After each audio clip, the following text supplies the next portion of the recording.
Tem uma frase na letra de uma música dos Racionais MCs, onde eles falam: viver pouco como um rei ou muito como um Zé.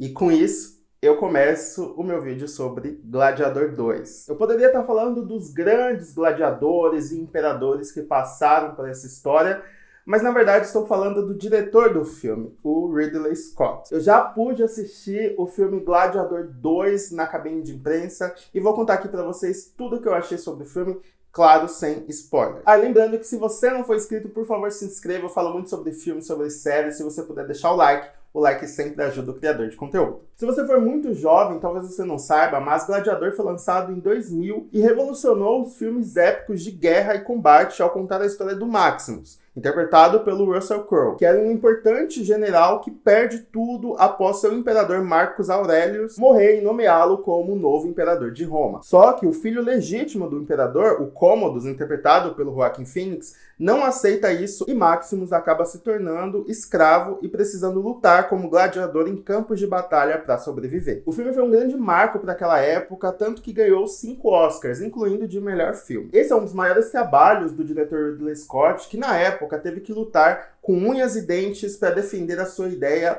nos estúdios, ainda tendo que abdicar de diversos planos que ele tinha para o filme. Anos depois, ele até quis dar continuidade a essa história, trazendo o Maximus de volta com o Russell Crowe, mas esse projeto não foi para frente. A ideia é que o Maximus ressuscitasse e se tornasse imortal, passando por diversas guerras e momentos históricos. Porém, o próprio Russell Crowe não quis voltar para esse trabalho e o projeto morreu ali mesmo. E aí, passado alguns anos, finalmente o Ridley Scott teve a ideia de como fazer o seu Gladiador 2. Ele traz toda a equipe do seu projeto anterior, incluindo o David Scarpa, que foi o roteirista de Napoleão. E por que eu falei sobre essa frase dos Racionais relacionada ao Ridley Scott nesse vídeo? Isso porque eu acredito que esse diretor, ele não só é extremamente workaholic, ele gosta muito de trabalhar, como também ele talvez esteja indo para um caminho onde diretores já com muita idade estão tentando fazer muitos filmes para mostrar, né, que ainda são relevantes para a indústria. Só que esse ato desesperado acaba resultando em filmes não tão bons assim. Se a gente pegar os últimos trabalhos do Ridley Scott, a gente vai ver, por exemplo, Casa Gucci e o próprio Napoleão, que foi um grande fracasso. Então, será que não vale a pena você, enquanto diretor, parar enquanto ainda está fazendo excelentes filmes? Bom, fica aí o questionamento. Assistindo o Gladiador 2, eu senti que o filme tentou viver na sombra do que foi o primeiro filme, mas sem trazer nada de novo. A ideia de se apoiar no épico, de trazer grandes produções, hoje em dia, pra mim, é mais do mesmo. A gente vê muitos filmes com essa temática. Eu vou elaborar isso um pouquinho mais pra frente. Em Gladiador 2, a gente acompanha a história do Rano, interpretado pelo Paul Mescal. O Rano, na verdade, é Lucius, e se você viu o primeiro filme e tá vendo o segundo, você já vai saber de cara ali. O Lucius, quando garoto, viu a morte do Maximus pelo seu tio Commodus e teve que fugir, deixando a sua mãe, Lucila, para trás para não ser morto. Então Lucius cresce e vira um importante soldado para uma outra civilização. O problema é que o Lucius acaba perdendo uma batalha para o Acacius, interpretado pelo Pedro Pascal. E com isso, Lucius acaba se tornando escravo de Macrinus, interpretado pelo Denzel Washington. É então que Lucius é obrigado a retornar ao Coliseu para lutar como gladiador para poder sobreviver. Enquanto os novos imperadores Geta e Caracalla reinam sob a tirania. O filme traz o mesmo molde do anterior, com o personagem principal na sua jornada do herói buscando por vingança. A diferença é que os arquétipos usados em Maximus aqui são divididos em 2 personagens, no Lucius e no Acacius. Enquanto o Lucius traz a força, a ira, a raiva, o sentimento de vingança, o Acacius traz a justiça, a bondade e todas essas partes mais emotivas. E olha, tudo que o Ridley Scott planejava fazer no seu primeiro filme e não conseguiu devido ao orçamento, ou até mesmo falta de liberdade criativa, ele fez agora em Gladiador 2. Um caso que ficou muito famoso é que ele queria usar no primeiro filme uma luta de um rinoceronte contra o Maximus. Mas isso acabou não rolando e ele traz essa ideia para esse segundo filme. Então tem sim uma luta de rinoceronte. Além disso, temos outros animais ali dentro do Coliseu, como os macacos, que eu achei um CGI bem ruim assim, bem ruim mesmo, e também tubarões, afinal o Coliseu também fica embaixo d'água. E pra ser sincero, eu tenho alguns problemas com alguns filmes do Ridley Scott.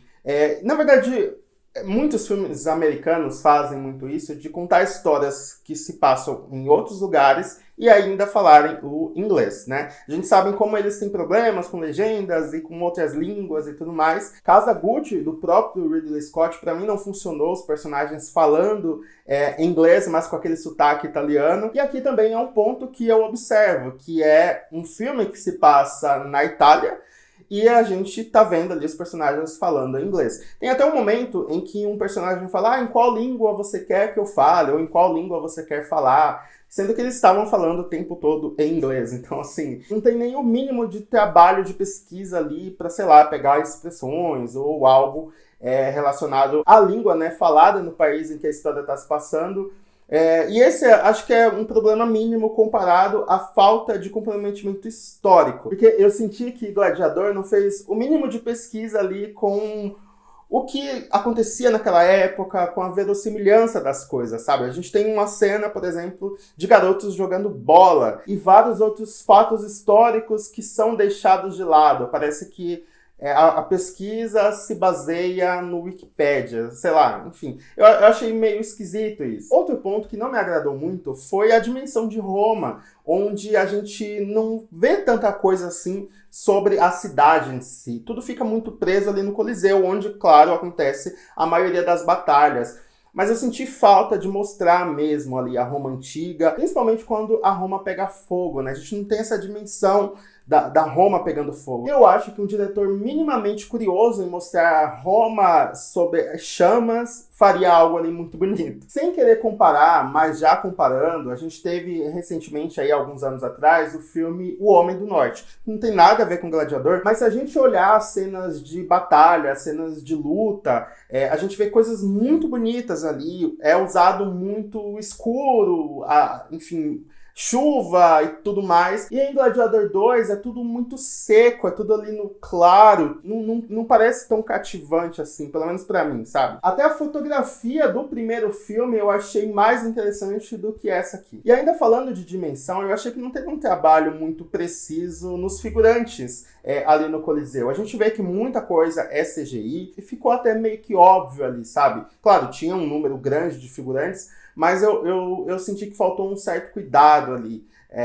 Se você começa a reparar nas coisas ali que acontecem em volta, você vai começar a perceber. Agora, falando de personagens, eu tenho pontos positivos e negativos. Para começar pelos negativos, né, já que eu tô falando só as partes que eu não gostei, eu senti que a Lucila e o próprio Acacius foram personagens bem descartáveis para a história. O filme é vendido com dois grandes protagonistas, que é o Paul Mescal e o Pedro Pascal. E eu senti que o personagem do Pedro Pascal não tem tanta relevância na história assim. Na verdade, eu achei que ele ficou muito limitado ali na história. Já o Lucius, interpretado pelo Paul Mescal, eu achei muito bom. O ator ele realmente se preparou muito para esse personagem e ele consegue entregar muito bem as cenas de batalha e também as cenas mais emotivas. Mas a gente tem em mente que é basicamente uma cópia do Maximus, né? Do que Maximus foi. E isso não me incomoda, tem até uma justificativa plausível para ele ser tão parecido com Maximus. Mas para mim, quem brilha mesmo, e aqui vários pontos positivos, é o Denzel Washington. Eu achei que esse ator tá ótimo,